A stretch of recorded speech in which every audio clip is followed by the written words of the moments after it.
Oui, bonjour Juan, bonjour à tous les auditeurs de l'émission. Vous êtes comorien et vous souhaitez réagir à la situation extrêmement tendue à Mayotte, dans ce département français de l'océan Indien. Il faut quand même rappeler que depuis le début de l'année, plus d'1 millier de personnes, et pour la plupart des Comoriens, ont été expulsés de leur domicile par des collectifs d'habitants qui ont vu le jour dans de nombreuses communes. En fait, vous disiez au Standard que les Comoriens sont devenus les Roms de Mayotte. Oui, effectivement, nous avons aujourd'hui de nombreux Comoriens des autres îles. Donc j'ai dit de nombreux Comoriens des autres îles parce que Mayotte est considérée comme comorien par l'Union des Comores et la France a été condamnée plusieurs fois par les Nations Unies pour occupation de ce territoire. Mais ça, ce n'est pas le plus urgent. Le plus urgent aujourd'hui, c'est que nous avons de nombreuses familles, femmes et enfants, qui se trouvent chassés de leur demeure avec des maisons brûlées et qui se retrouvent dans une place publique depuis de nombreuses semaines sans que les pouvoirs publics réagissent. Et moi, je suis étonné du laxisme des forces de l'ordre qui laissent des citoyens lambda chasser les autres comme ça sans qu'ils ne bougent. Ce sont les habitants de Mayotte qui se font justice eux-mêmes. C'est ça qu'il faut raconter aux auditeurs qui n'ont peut-être pas suffisamment d'informations sur la situation à Mayotte. Ce sont des collectifs d'habitants qui se sont créés et qui ont décidé d'expulser les Comoriens. Certains dénoncent même une chasse aux sorcières. La CIMAD, qui est une association de défense des droits des étrangers, parle même de comorophobie. C'est dire la tension qui règne sur place. Tout à fait, Juan. Et d'ailleurs, on entend souvent des mots comme il faut chasser les cafards. Moi, j'ai lu sur la page Facebook d'un enseignant de la République française qui utilise des mots comme cafard et ça vous rappelle des choses.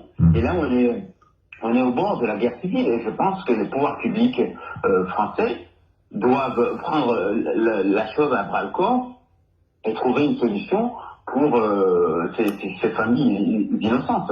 Voilà, et je suis étonné du mutisme des médias français à métropole qui ne parlent pas de ce qui se passe dans ce qui est considéré comme le 101e département français depuis 2011. Effectivement, alors vous parlez de mutisme, nous, RFI, on en parle, hier, en regardant rapidement la télévision, j'ai vu que mes confrères de France 2, envoyés spécial, avaient consacré un reportage justement à la situation à Mayotte. Donc on en parle, peut-être pas suffisamment selon vous.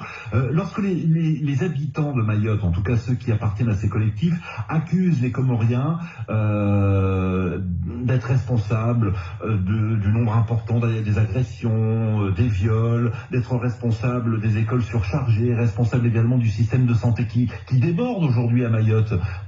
Est-ce qu'il n'y a pas tout de même une part de vérité dans ces propos? Effectivement, il y a une insécurité galopante, il y a un chômage exponentiel qui a fait qu'il a fallu trouver des boucs émissaires. Et donc les boucs émissaires plus faciles à trouver aujourd'hui, ce sont les Comoriens. C'est tout simplement ce qui se passe.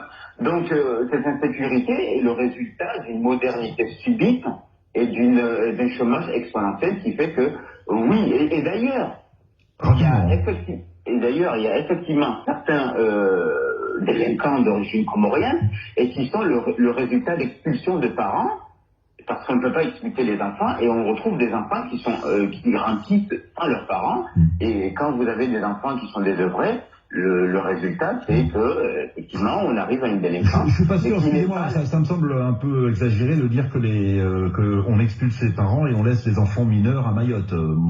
J'ai du mal à concevoir que la France puisse faire cela, mais vous avez peut-être raison, Abdoulalim. Merci en tout cas de nous avoir appelés de Paris pour nous interpeller sur ce sujet.